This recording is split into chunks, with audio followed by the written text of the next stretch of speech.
Is this okay? All right. Well, you might wonder, I'm French with a Polish name. What do I do in Australia?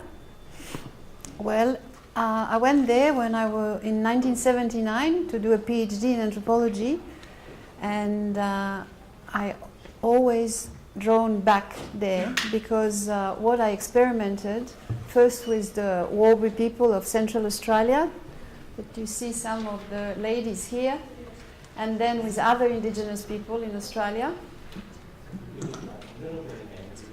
Okay. There you go, that's nice. Is that better? Yes. All right. So, yes, what I've learned with those ladies and their families changed my life. And so I would like to share a little bit of that with you today.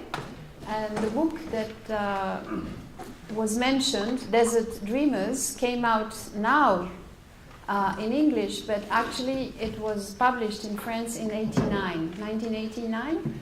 So it's really an account of my first fieldworks with the Warlpiri people, but the American version has an update introduction, and it also has an annex about the way Warlpiri people, but also other Aboriginal people in Australia, there is more than 200 languages. Some of them are not much spoken today, but this diversity is very important today still in Australia.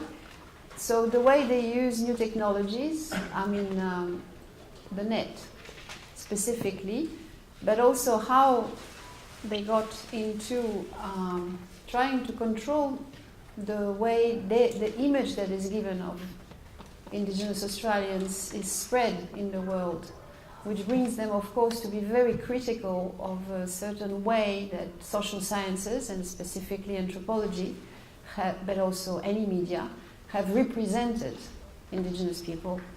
And I was just saying to Lost, for those who saw the film, Herzog film, the Green Ants Dreaming? Only one person? Really? One over here. No. And two? Who else? No? Well, anyway, in that film, all the Aboriginal figures, actors, come from the north of Australia. They are Yolngu people, they are forest people from the coast, which are very different from the desert people where the film takes place, like the Warlpiri that you will see now. So this is an issue today, generally speaking. Should in cinema a character who existed historically and who was black, like for instance the author of The Three Musketeers, you know, Alexandre Dumas, very famous French author, but who was a black man from the Caribbean, who were French at the time, Haiti. He was played in the film by Gérard Depardieu, who is a white French actor. Is that okay? I would like to know who thinks it's okay. Don't be shy. You don't need to be shy. Okay, I don't think it's okay. But at the time when the film came out, a few years ago, actually, teachers in school would take students, I mean, young students, right, high school classes to the cinema. And some of them, it depends on the generation and their general cultural interest, some of them would then tell and discuss with the students the fact that Alexandre Dumas was black and what does it mean to have a white actor playing the role. But some of them, teachers, did not even know that Alexandre Dumas was black, because in French history, well, black lives don't matter. Even if there is a very, very strong movement of many, many associations of black people, because today probably 1 out of 5 young people in France are black. It's not generally the image that you have of France, no? Who knew that? Don't be shy. No? It's because you don't see it in the media, no? That there are many black people in France? Or who knows that there are black people in France? Okay. Do you see them in media? When you see films on France? Or if you see the media about France, you don't see much. Okay.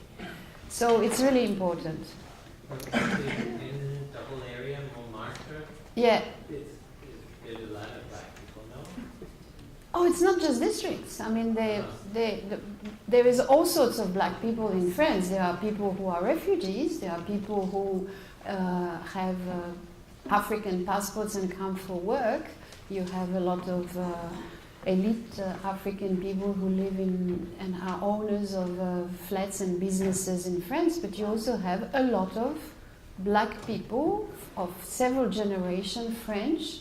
They were born in France, their parents were born in France, their grandparents were born in France because they were colonized by France and they remain French. And this is black people from different African countries that were colonized by France, but it's also black people who were deported as slaves to French territories in the Caribbean. So Haiti is not French anymore, but the Martinique and Guadeloupe are still French. There are two very famous black French writers, Chamoiseau and Glissant. Glissant died now. He finished his life in New York. I mean, he was actually living in New York for many years before he died, but always connected with Martinique. Chamoiseau is still alive. They are translated in English. To me, they are the best writers of the 20th century for French literature. And I really advise you to read them, because what they write about is very relevant to understand the world of today, which is mixed of very different heritage. Anyway, I'm not supposed to speak about this, but about Australia, but I wanted to give you the context of where I come from, because I live in France, and at the moment I'm very, very shocked by what is happening, not just with French young black people, or not young, older people too, but with the refugee situation. But that's an issue for everywhere in the world. Anyway, what does it mean as an anthropologist to work with indigenous people today? Some people might say, even in the academia in France, that it's not relevant anymore. That one should rather be interested in anthropology in other issues. I was in Paris during the COP21, you know, the big gathering of all the governments to try to address issues of climate change, which are not just climate change, but which are really issues of how should economy be changed so there is not climate warming that we are producing through the choices, economical choices that we do. And there was hundreds of indigenous people in Paris at the time. Some came officially, some came with activist groups, and some knew each other from different parts of the world, including Native Americans from here and indigenous Australians or French indigenous people, because France still has colonies in South America, Guyana, French Guyana. That's Native American people, 22 languages. In the Pacific, Polynesia, New Caledonia, and so on. So some knew each other before, some met because of the meeting during the Paris COP21, and even though they have completely different cultures, completely different visions, cosmologies, cosmopolitics, I tend to say, well, they have something in common.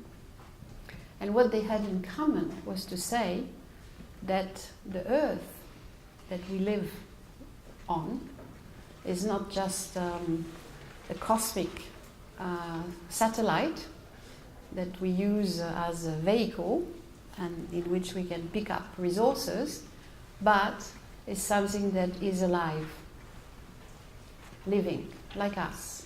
And so for it to remain alive, for us to live, we have to think about how to live with a living being that is the Earth. Like the water also is alive.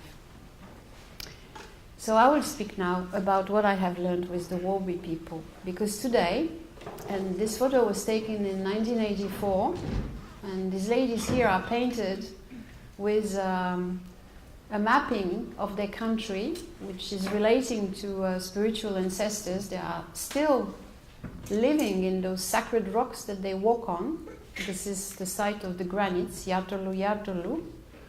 And that mapping that they carry on their breast, they call it an image, kuruwari, which is alive. And the rock on which they're walking is also a kuruwari, an image which is alive. And the story that is mapped on their body is also a kuruwari, that is, anthropologists would say a myth, but they say it's a kuruwari, so it's an image which is alive. Right? And this site in 84 was threatened to be destroyed, they are granites, sacred rocks, by a mining company that was looking for gold. That's the same site, and you see that in fact the ladies there, they were walking for a film that was made by Paddy Patrick Jangala, the man with the red shorts. He passed away many years ago, but at the time he was the first to film, first Warlbury to film with video camera that in 84 was given to the school in this community, Lajamado, where I've been working since 79.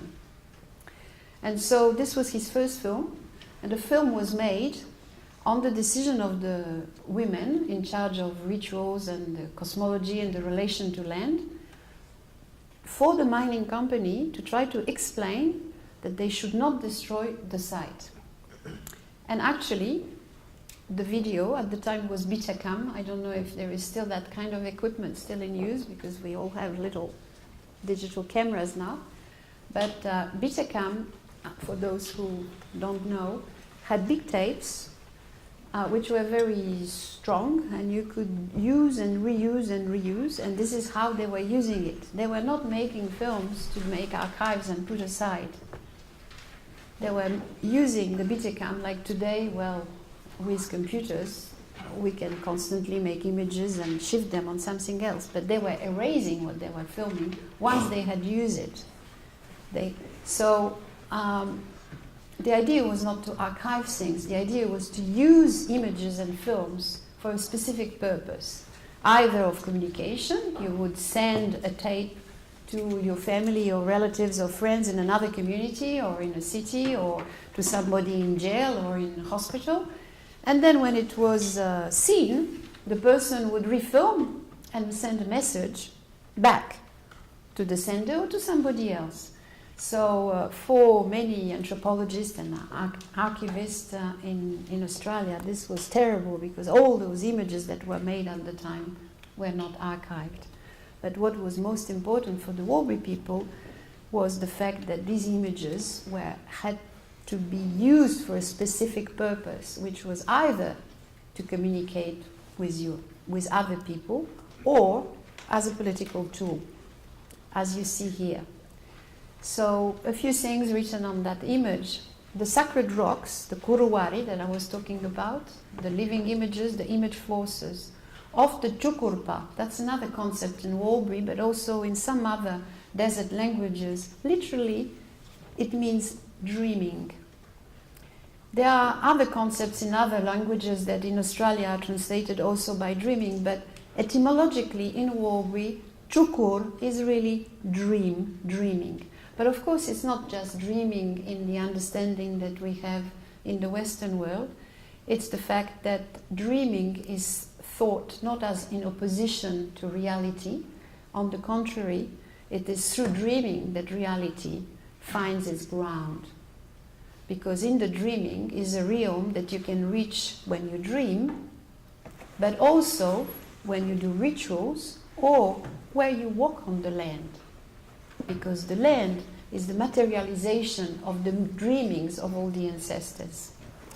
Land is deciphered like imprinted evidence of events, because all the rocks, all the springs, all the hills, everything that seems to us natural, in fact, is a trace of a cultural event in which humans were not opposed to animals, wind, and other forces.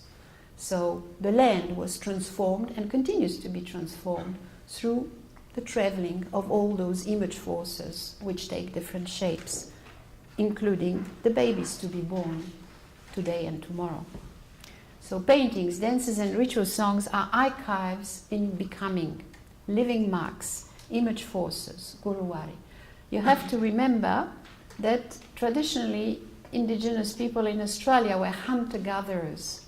So reading traces of animals but also of plants, for instance rhizomes of yams or other plants that leave their roots, running underground or on the ground or up the trunks of the trees, all these is read as evidence of the agent that left those traces.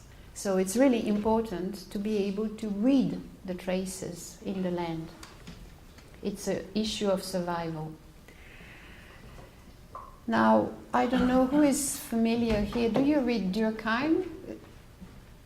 Anybody has read Durkheim? No? You don't need to. He wrote the elementary forms of religious life, and it was like the beginning of social sciences in French academia, but it's been also referred to in the English-speaking world. I mean, Durkheim did the theory of the foundation of religion, and he used examples of a monography by Spencer and Gillen in Australia of desert people who were the neighbors of the Walrus. And it's the photo that you see here. Now, in those days, despite the fact that that photo was taken and that in the 1930s a woman anthropologist, Catherine Ellis, filmed a ritual of those ladies, despite that fact, it was not considered that the women had anything to say about their culture. It was considered that, for anthropologists of those days, that the culture was just a men's business. Now, it's interesting that in the 1980s, 70s actually, when Aboriginal people started to claim their traditional rights to the land in court, a law in Australia in 76 allowed it for some groups in Northern Territory, they asked the women to go and give evidence in court about the culture. The men asked their women to go to court to give evidence. Many anthropologists were surprised at the time. What? It's the men who have the knowledge and they should testify. No, the women should go and talk because they know the genealogies, they know the mapping of the sacred travels of all the ancestral totemic beings. Despite that, it took a really long time for women to be recognized as having an importance in social and cultural and political life, and they still do. Now, I will show you after, when I finish the PowerPoint, an example of a film of a woman's ritual that I filmed. In the 1979, those films could not be shown to men because what women were doing was only restricted to women, and what men were doing was restricted to men. This is one of the reasons that anthropologists thought, right until the 70s, that what men are doing is the real stuff, because the women are not there, so they are not part of the real stuff. While for the Aboriginal people in the desert, the ceremonies that take place for any type of social activities are organized with gender separated, but in a complementary manner. So yeah, I have on this display, you can, I don't know if some of you are interested, but there is a book, a collective book called Experimental Cinema and Anthropology, which was edited by Arndt Schneider and Caterina Pasqualino, and I have a paper in that book. If you like, I can, I can send the PDF to Los and he can forward it to you if you are interested. And before I went to Australia, I was actually making experimental films. I don't know if some of you are familiar with the movement that started with cinema of filmmakers who were not interested to tell stories, but thought that cinema had more to do with animated painting or music.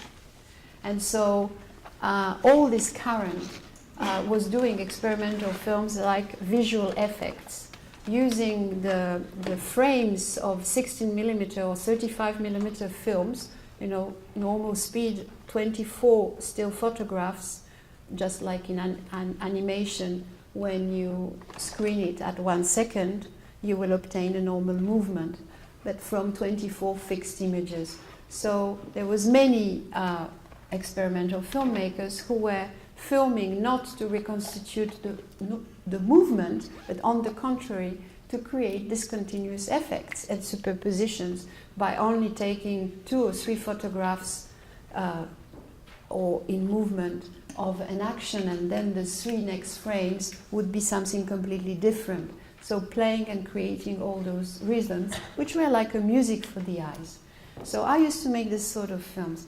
And when I went to Australia in '79, I thought, stupidly, that if I make this sort of films with Aboriginal people in rituals, I'm going to be able to transmit the mystery of the dreaming that I told you a little bit about. That because it has to do with dream and condensation and effects that you see in dreams where images do not operate in the same way as in the awakened life, that it would be a way to give a feeling of what the dreaming cosmologically is. So I did an attempt. I filmed a few minutes in that way, and I developed the film, because in those days there was no digital cameras. I had an analogic camera, and I showed it to the women, and they said, "Oh, that's wrong. You can't do that, because you make us look silly." So it's difficult for some of you who are young to imagine that there was a time, apart from the people who were doing experimental films, that on television or in cinema, you would never see the kind of clips that are made for music today, where all different scenes and places are mixed up and so on. The only experience that the world had of cinema at the time was westerns, Indian cowboy movies, and kung fu, and eventually some Christian reconstitutions, right, of the Bible. That's the only films that they knew, because they had no TV yet also. TV arrived in Central Australia in 1986. This is the time when the Australian government put a satellite in the middle of the continent, and which allowed for the TV to arrive in the communities, Aboriginal communities that were spread everywhere, but even in remote farms, not just Aboriginal, but any Australians people who were living in Australia in remote places. Like Australia is very big. I mean, America is very big too, but Australia is big, like 14 times France. So for us, it's very big, but there is much less population. There's lots of remote places, and in those places there was no TV. So at the time, there was not yet. There was a move. Yeah. Okay, sorry. In '84. There was an American man called Eric Michaels who had AIDS, and he decided to go to live in Australia to finish his life, for the last years of his life. And he made friends with a Warby man in another community in Yuendamu, and gave him a video camera, like Paddy Patrick Jangala here. And the whole idea was to make a lot of films before the TV arrives and imposes a framework, right? Which was the TV framework. So this is what I was talking about before, and all these films were made with the idea not to be archived. Now, one of the things that people started to film, which was really important for them, was the knowledge of the old people. Because in the school it was really important to have an alternative curriculum to create in relation to the general Australian curriculum.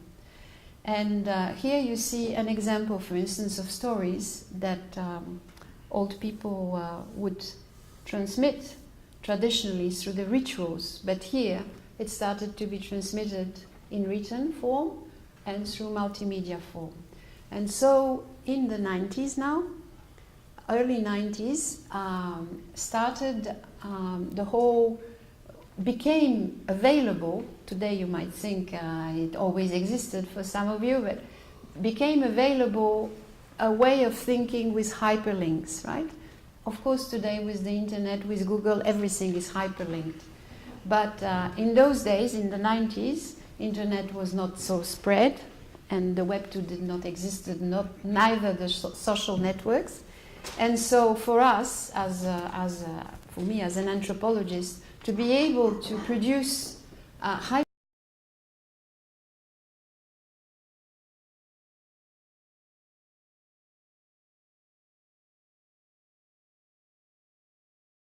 first programming of macromedia, which especially there was a software called Director, and I developed a CD-ROM with 50 Aboriginal men and women in accordance with them, because again, as you understand now, some knowledge was restricted to women and other to men. Other knowledge was restricted to some groups or to some context. And also some knowledge was had to be suppressed from the media itself when there was a death. So we had to develop a software which could hide images and other data which was relating to people who were dying. And in 1997, 10 Macintosh computers were installed in the school, and we installed a program that was called YAPA, which means Aboriginal in Warlpiri language, around a network of lines of the traveling of those different dreamings, totemic ancestors like kangaroo, emu, wind, rain.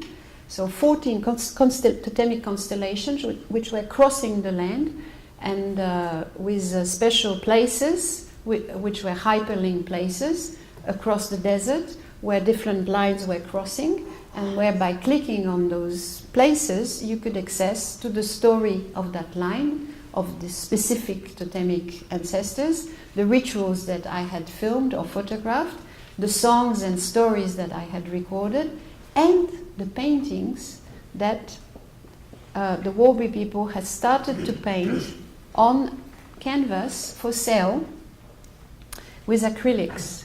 So this is a very early example, but I'm sure that some of you have seen many Aboriginal paintings. Who did actually?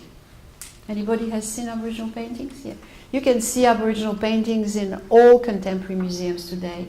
All big collectors of contemporary art have bought Aboriginal paintings. It has actually completely changed the history of art, because when those hundreds of paintings, which are all maps, right? You have to see a painting like this one. All circles are places, all lines are trajectories of totemic ancestors, and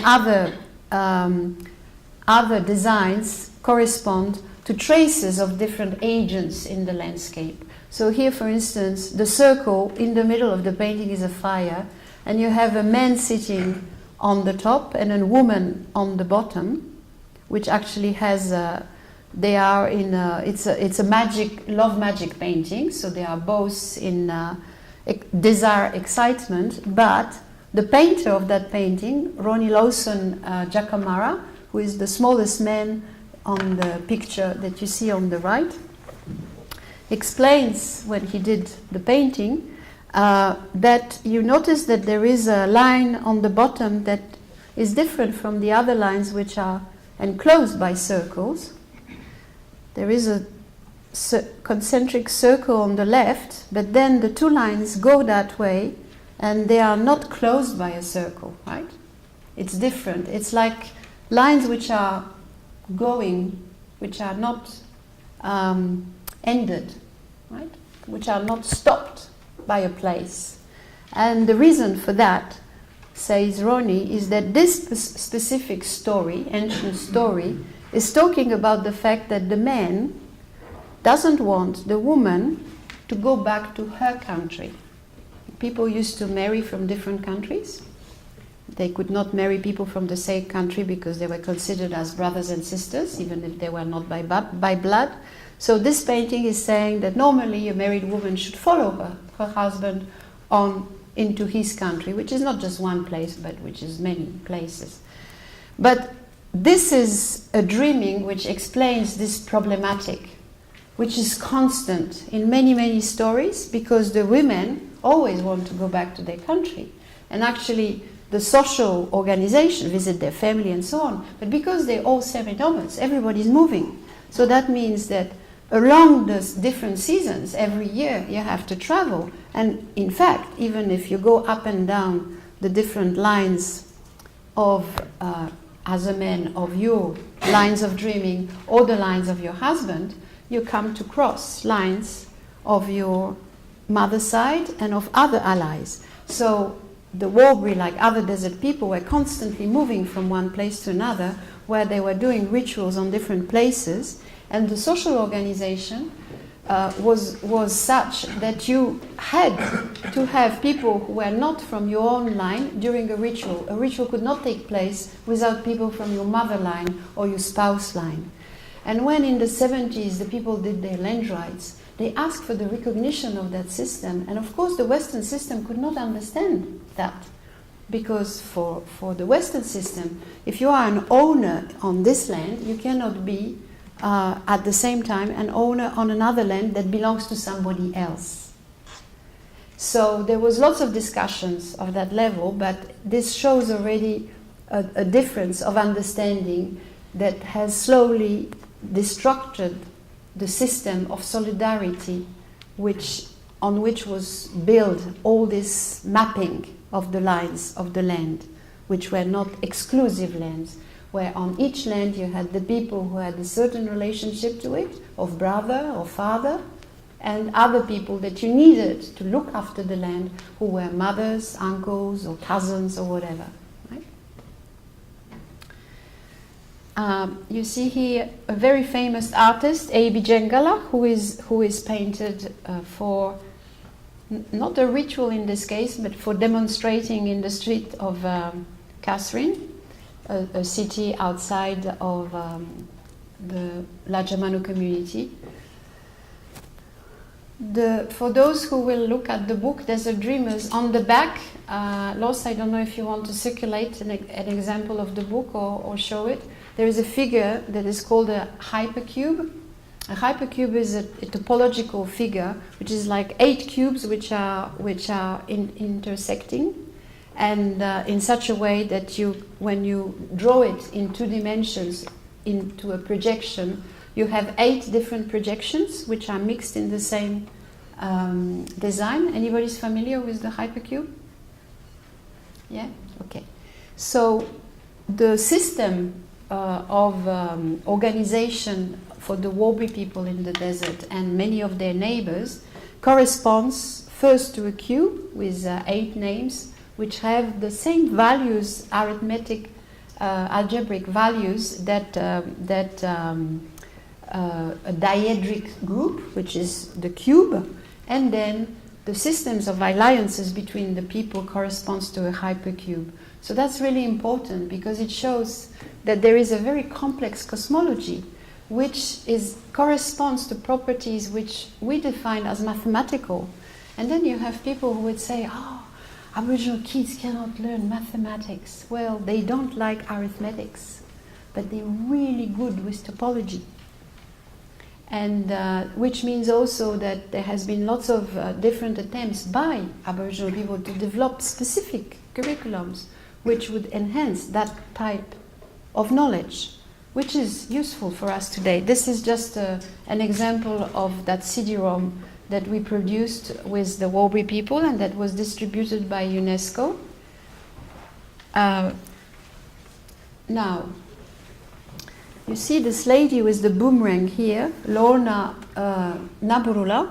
She's a very famous, she passed away now, but she's a very, very famous artist. At the time, I mean, in the 80s, just about 1 out of 2 women or men were painting and had their paintings sold all over the world.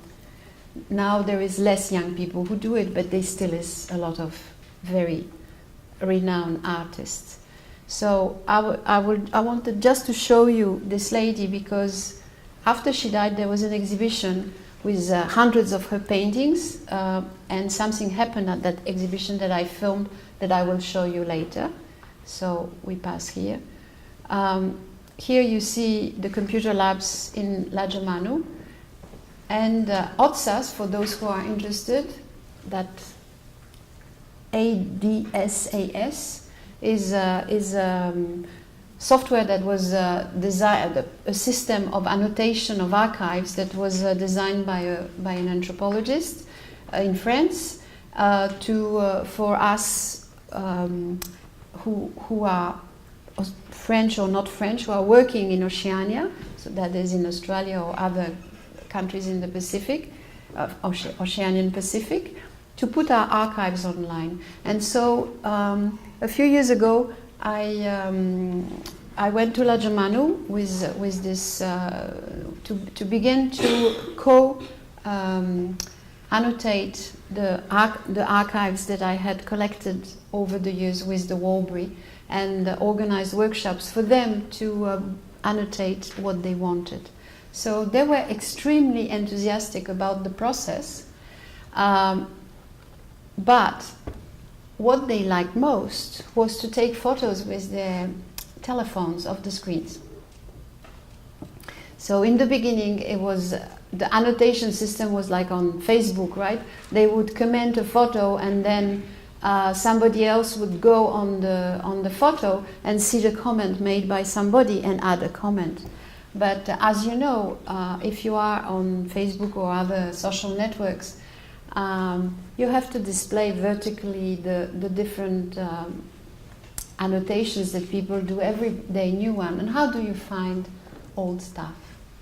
Every day it's changing. Every day you have new information. And you can have, your album with your photos that you're going to flick through. But from the moment that there is lots of information attached to the photo, which is the interesting part of the hyperlinks, it becomes more and more difficult actually to explore. Unless we do it in an academic environment where we have also big servers, or we rely on clouds and internet.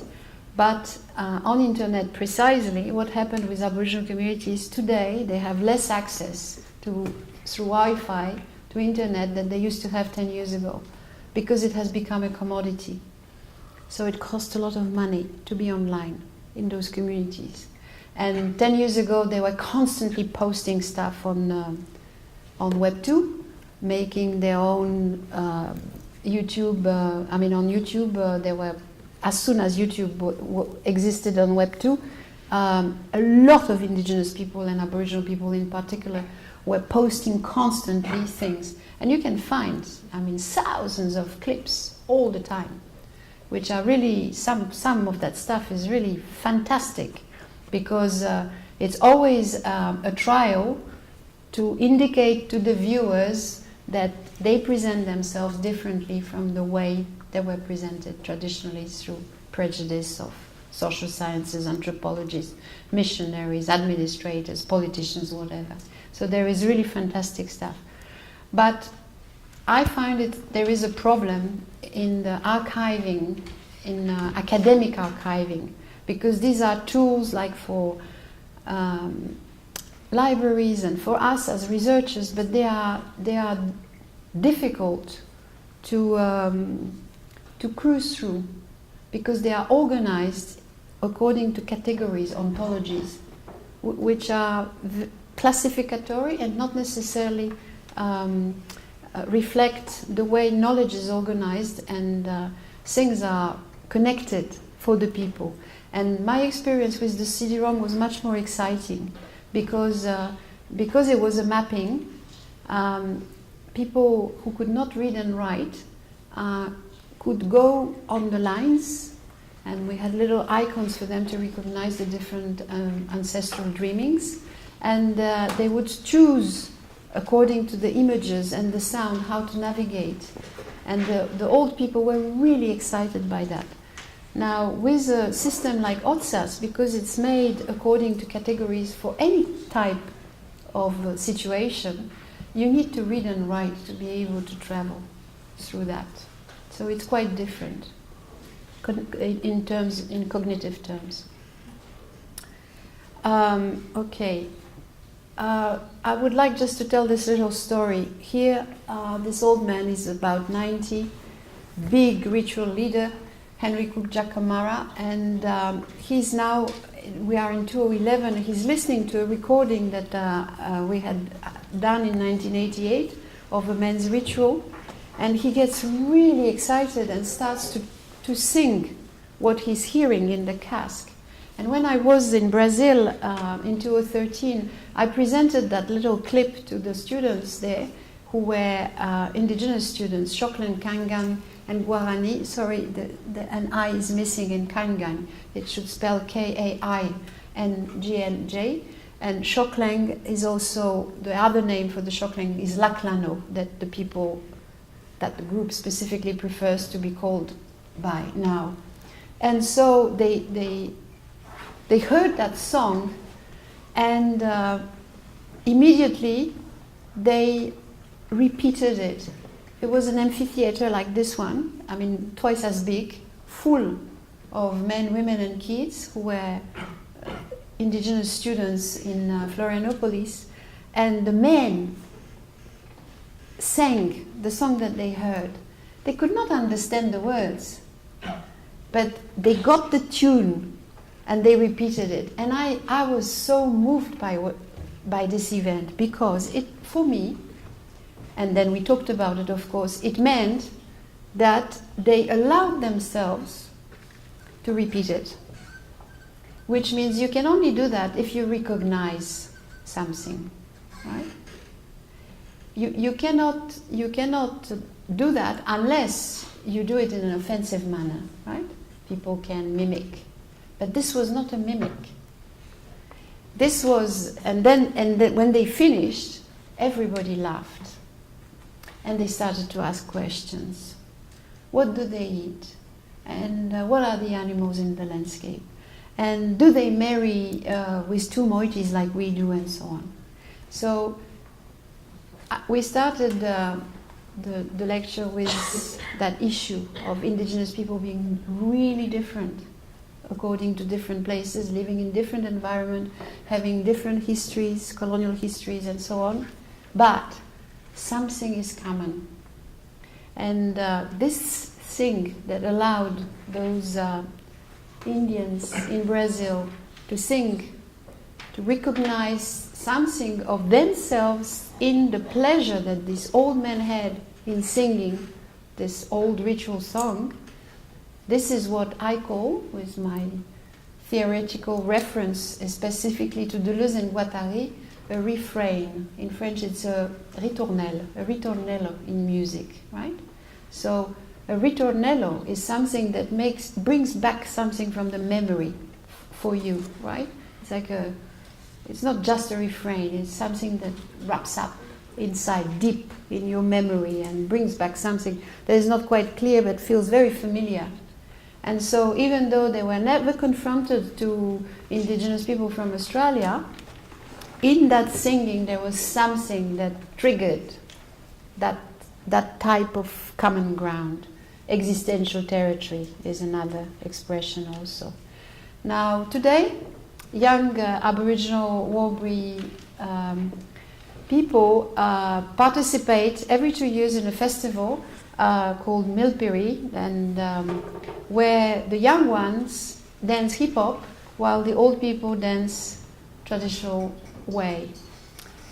In front of the Parliament in Australia, in Canberra, there's a huge mosaic, which is the blowing up of a painting that was made by Michael Nelson Giacomara, a Warlbri man, in 1988, which was the celebration of the bicentenary of Australia.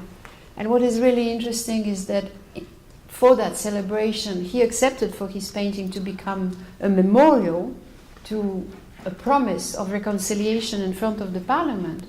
But years after, because the Australian government didn't satisfy the claims that have been expressed in 1988 by many indigenous people in Australia, he went in the middle of that mosaic and took off, I mean symbolically, but all the media thought that he was going to do it for real, but nevertheless, for him it was virtually real. He bent and he said that he was taking back his painting because the government has not respected what indigenous people were expecting. And he said, for white people it's just a pretty painting, but for us it's a kuruwari. It's a living image.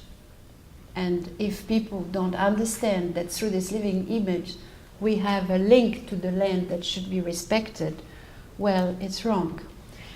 This was another use of, in the same year, of art for political meaning, and all those requests that indigenous people across Australia made were written in the middle of the painting, and it's called the Barunga Statement. Today, this painting is on the walls of the Parliament, right? But most of the things have not been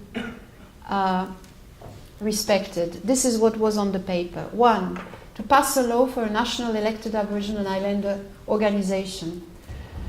So this was in 88. Well, in 1990, the government did create an organization with elected members, indigenous members, but it was dismantled in 2006. The second thing they were asking on that petition was to establish a police and justice system that respects human rights. Well, in the early 90s, there was a Royal Commission into death in custody and into stolen generation. This is like here in America or Canada, that indigenous kids were taken from their family to be put to houses, to educational boarding institutions where they were taken away from their families. Not necessarily just education, some of them were taken away from their families and never given back.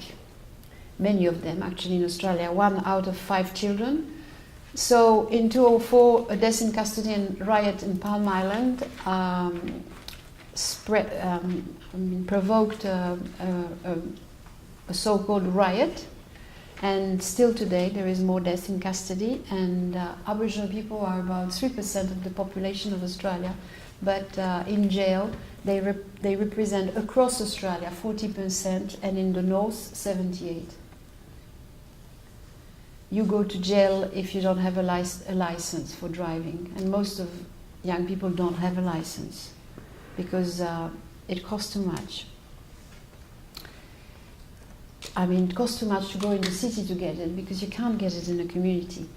Now, to support the International Declaration for the Rights of Indigenous Peoples, well, in 2007 the UN ratified, all the countries accepted to that declaration, which has been prepared since the 1980s by activists from all over the world, and Native Americans from here and Canada were very active in that process. But 4 countries refused to vote in 2007: Australia, United States, Canada and New Zealand. But since then there has been a change of government and they accepted the declaration too.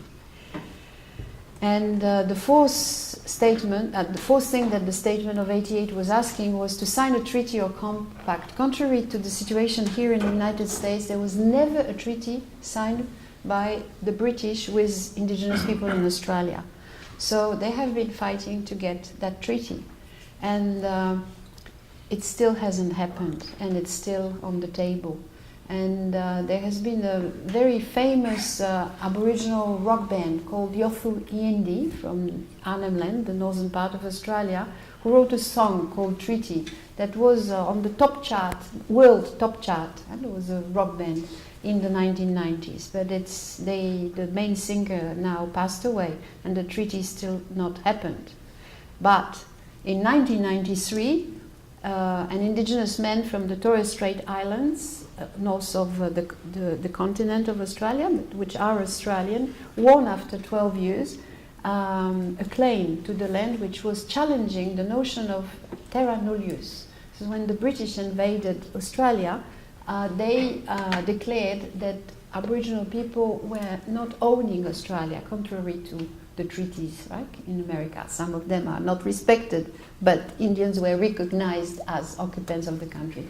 In Australia, they were not. They were considered as like animals Why? Because terra nullius is an old Latin concept, right? Since the Romans colonization, which if a people do not seem to build, to construct, and to work the land with agriculture, they don't own it, right? So, of course, all this has been deconstructed since. Now, how we go with time?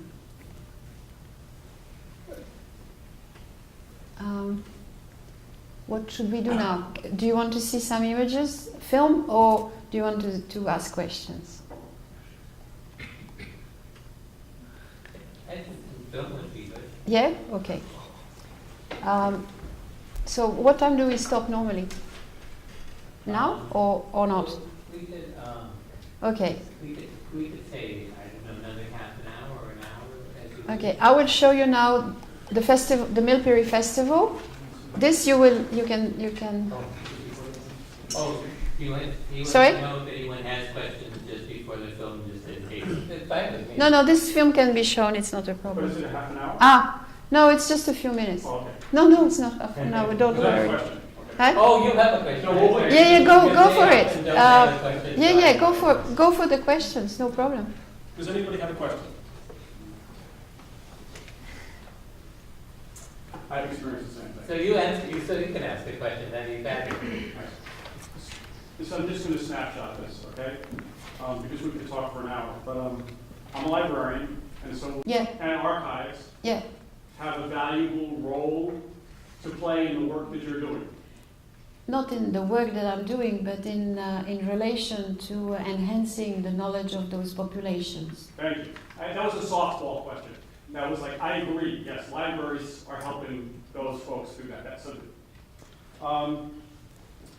so I recently took a trip to Canada. I was in Winnipeg.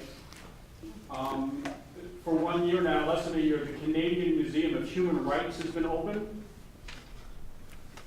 Go to the website, Canadian Museum of Human Rights, because they talk about this. Mm-hmm. Downstairs in this building, in the lower gallery, there's an exhibit called Rewriting. You know about this exhibit? No, I haven't seen it. Rewriting. Rewriting is about the boarding schools in the United States of America from the 19th century. So it's open just in 1 more week. And I was there twice already. I was there for the opening. It's an art exhibit made by people reacting to the history of what you were talking about happening in Australia that happened here in the United States. Last thing is front page of USA Today a couple of weeks ago. A sheriff from our state of Ohio has told his officers, do not arrest people because they don't, for a traffic violation. Because we're talking about the undocumented in Ohio who work on the farms and things like that. He said, I want everyone who lives here to feel safe, and I want everyone to be able to talk to my officers. So that is the sheriff in a county in Ohio, look on USA Today, telling that to his officers. Any comment? No, thank you. I think it's... Thank you for being here. Well, great information. And exactly as you were saying, these experiences and ways to respond it, they are transnational. Yes. And they are not, of course, they are, first of all, here the issues are indigenous, but the lessons that we learn from the way indigenous people are first front to the problems and first front with responses to it, they are lessons for us to do things with our lives. I find anyway. Now, I will show you something you can see back on the internet, which is an example of that Millbury Festival, so, which is at the initiative of a Warbury man who was a teacher, and then he had this vision that to be able to mobilize the young generation who were sometimes lost in petrol sniffing and drugs and lots of issues also which are common to Canada and America, suicides, involve them, and they dance hip-hop, as I was telling you.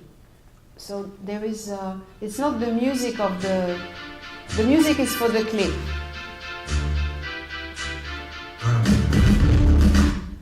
Sorry.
Now, you see those big leaves here?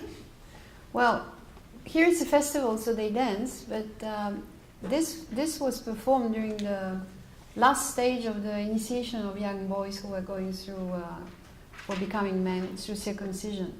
So this is a reenactment of many different aspects of the culture, which continues at some stage, but on a smaller scale than before. But the festival is to re-motivate the exchange of all the generations, so to see what is the priority to maintain the culture. And you notice that there was 4 colors. Some people had yellow, some red, some blue, some green.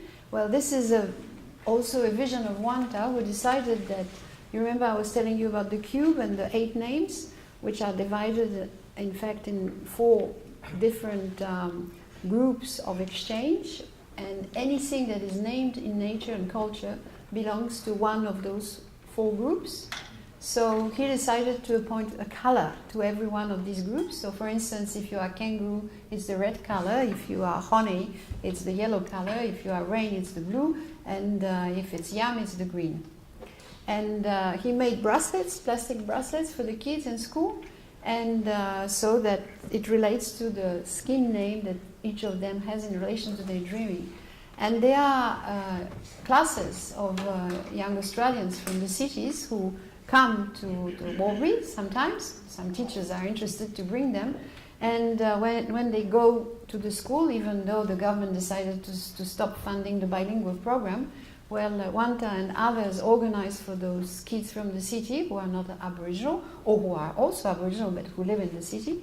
And they explain to them the system of exchange between the different skin groups, and the plastic bracelets. And to explain it to them, they give them names, and so everybody gets a bracelet. And then the kids who come from the city really love the system. And many young Australians, despite the fact that there is also lots of racism, ask today, can I have a skin name? So it's a way to see things differently. Now, unfortunately, I will show you now something else that I filmed 2 years ago in Lajamanu. And it was a breast cancer workshop organized in the Art Center. Oh, it's not opening I should have done it differently, I'm sorry. Through VLC, but I cannot see the VLC anymore. I don't know where is the VLC. see. Oh, yeah. Fine.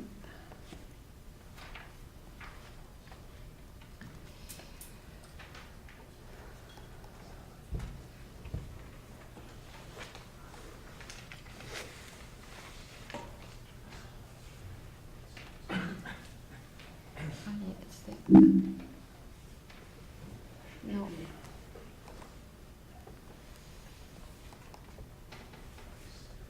Right to 50, which is look at me, I say 50.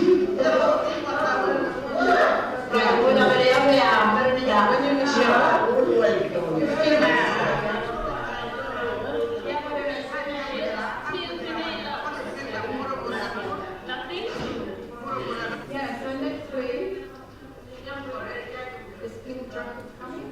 And every 2 years, we will come to Hypercube, and we would like to see the ladies that are 40 years and older. Yeah, they call them one. How do we say love? Palo.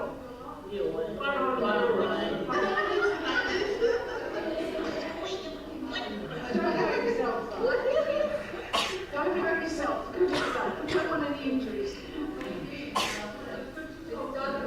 Okay, so this is a workshop organized by wonderful ladies with very good intentions to try to prevent a prevention program for cancer that affects indigenous women, just like it affects women all over the world. It's taking place in an art center of Lajamanu. They bring pink clothes because it's the color for that cancer campaign. They distribute them freely. And one of the ladies, who is my very good friend, Pampiria, said, "I don't like pink." And when she says, "I don't like pink," she says much more than she says, "I don't like pink." It's not just having the clothes in pink. It is the fact that the workshop itself, which is organized for a certain audience, like here for instance, the pink on the nails, they explain, is so that when they come out of the workshop, if people ask you why you have pink nails, because the ladies here don't put pink on their nails, well then you will tell to the other women that they should go and screen their breast for cancer. So I thank you very much. You women are leaders in your community. You need to go out and talk to other women and make sure that they know. And if you find a lump, go and get treatment. It won't go away by itself. Hiding under the bush won't work. Go and see the beautiful people at the back from West Holford.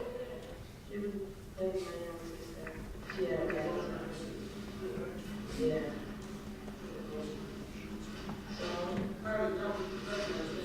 She went to classroom for operation. And that's what I wanted to share. Thank you. So the workshop actually is asking the ladies to share their experience with cancer after it's finished. And the response then of the ladies is to say how they deal with disease. So for them, it's the gospel. But just after, other ladies will sing their traditional songs, religion, that go with the painting that they used to do on their breasts, which was a healing way for good health for women. So it's different worlds that meet and sometimes cannot meet to respond to the problem. Because what happened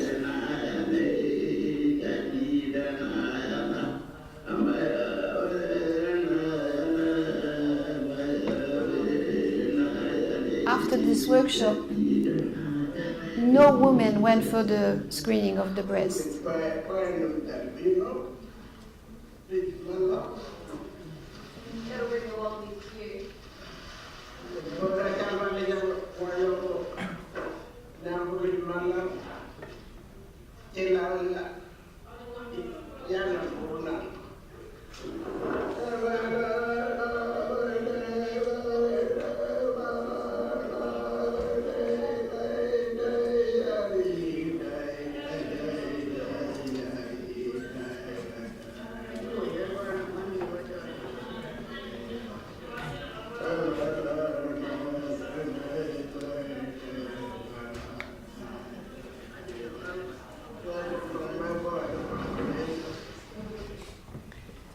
Now, why did nobody go?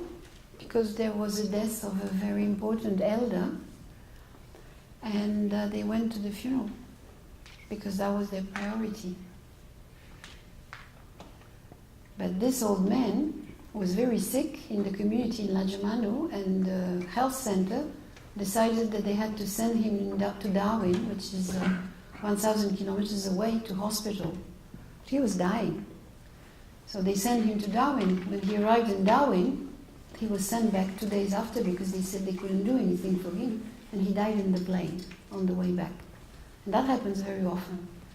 So you see there's discrepancies between the policy, good intentions. There is many in Australia, like there is, I suppose, in the United States, in Canada and elsewhere. And this problem, that very often these policies are decided and everyday decisions are taken in the field without listening to what the people want to say about their realities and what they think are their priorities. Thank you.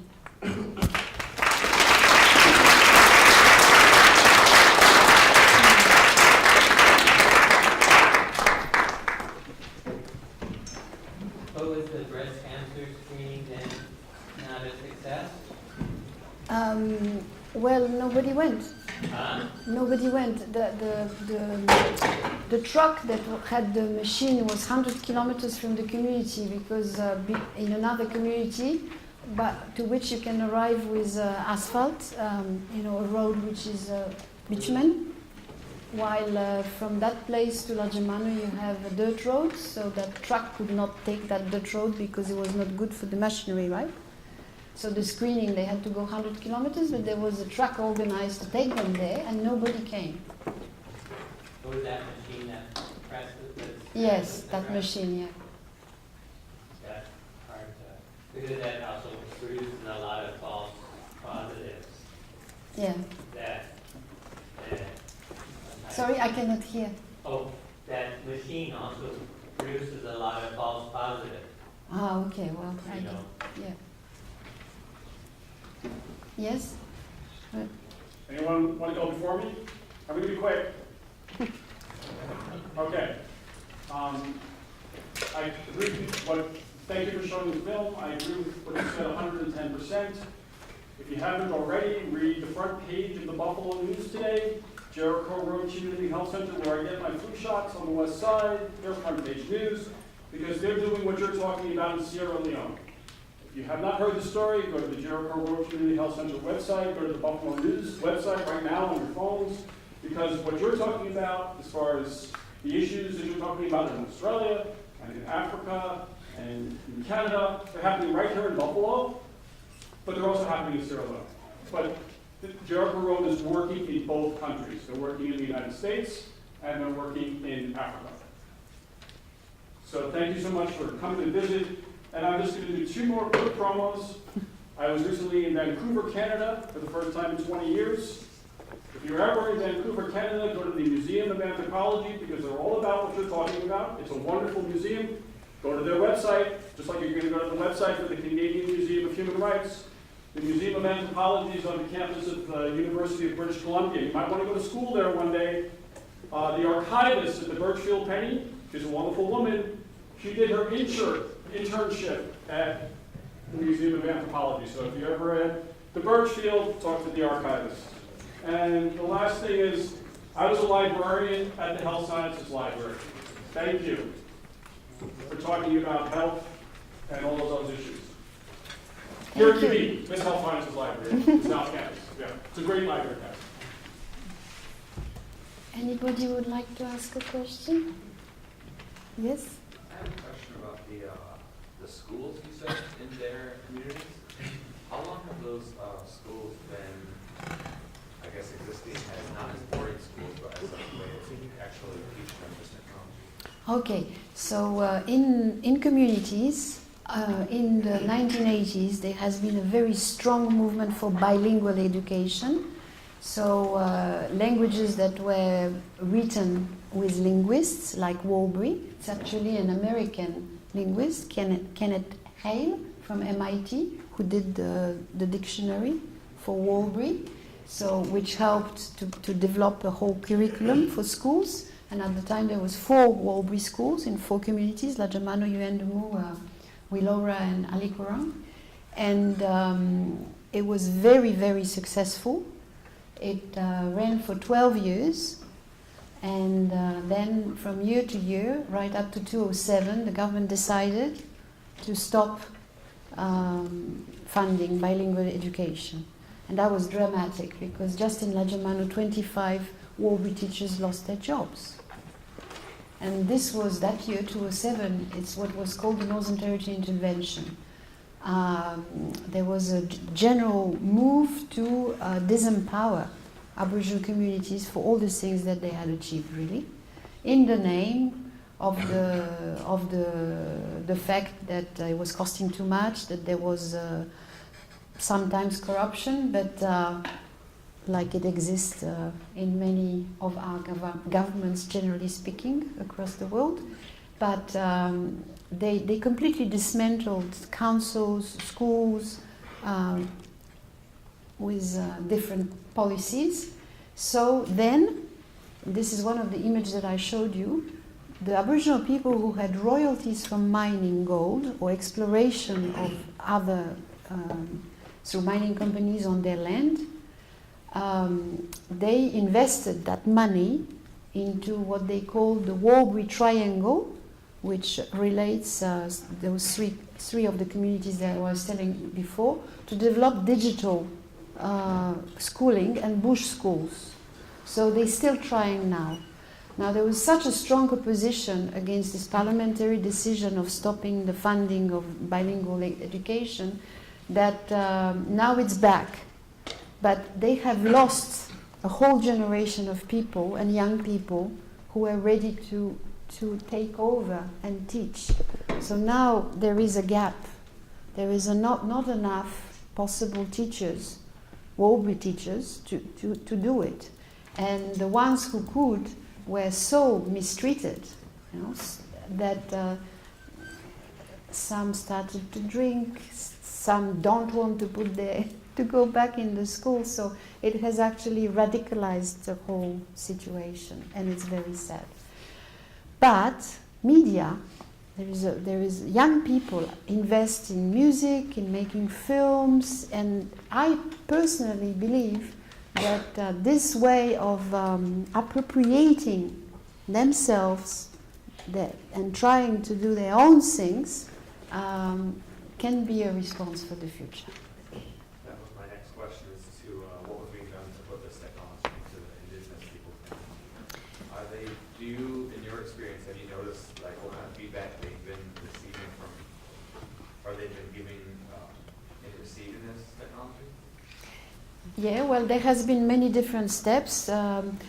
So today, if you go on YouTube, you type Walbury, that you've seen, WARLPIRI, and you will see a lot of little clips where you will see things that they produced. They have their own media organization. They also have networks with other communities of other languages. There is lots of things which are produced, but they respect certain protocols. So I told you in the beginning, for instance, that some images are only for women or only for secret people initiated. Now these things can evolve, but in all libraries and archives you have different degrees of restrictions to access data. But for instance, some of the women's ceremonies can be seen publicly now because women actually have been asked to dance those dances to promote the art in galleries. So do we have to stop now, or I can show you 2 minutes film? No, you can. Okay. This is really interesting. So this is, because I announced it before and I forgot. So this is this big exhibition of you see here one of the paintings of Yululu, the woman, the lady that you saw with the boomerang before. And on the back here with the backpack is Wanta, the teacher who developed this concept of Millbury. And see what he's going to do in the film.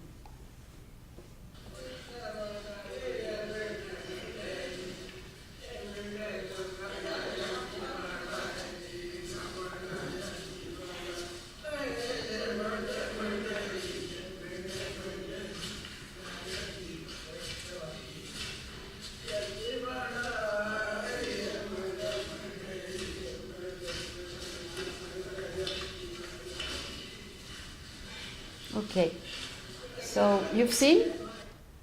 He went to the painting and he touched it. Now, the ladies are here with those leaves. Before he did that, they went past the 100 or so paintings that were exhibited and they brushed them with the leaves. Because they had to let the spirit, the traces of the lady who died, who painted those paintings, the traces which are in the painting, right, the image forces, the living images, they had to clean them away. And when somebody dies, it's the role of the woman to go along all the places that the dead person lived in, and the school, the health center, the houses, the shop, and everywhere, everything, the cars, they will brush everything so that the living traces of the dead are not there anymore. Right?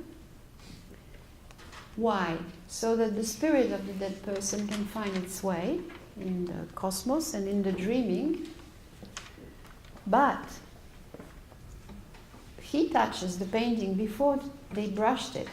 Just like in a specific ritual at the death, the men come to the women's camp and they will touch a stick that is put in the ground to get the image force of the dead person that was celebrated in that ritual. So the image force at the same time has to be actualized and has to be virtualized. So actualize means to spread it, like any ritual spreads it. And the man here is doing the ritual of taking that force into himself. But any force has to be virtualized, that is chased away, to go back in the realm of the virtual, the what we say Kananchu underneath, so it can come back again. So I like that image because this is exactly the opposite of the logic of growth in the Western world. Right? Things have to grow, but they also have to degrow. Grow, degrow. And not constantly accumulate and grow. And that's the basis of the ritual. To know how to grow and degrow. Did he then degrow it when he touched it? No, he grows for himself. Right? But he will degrow by other rituals for the funeral. And the lady's role here is to degrow. And if the women don't degrow, the women don't grow.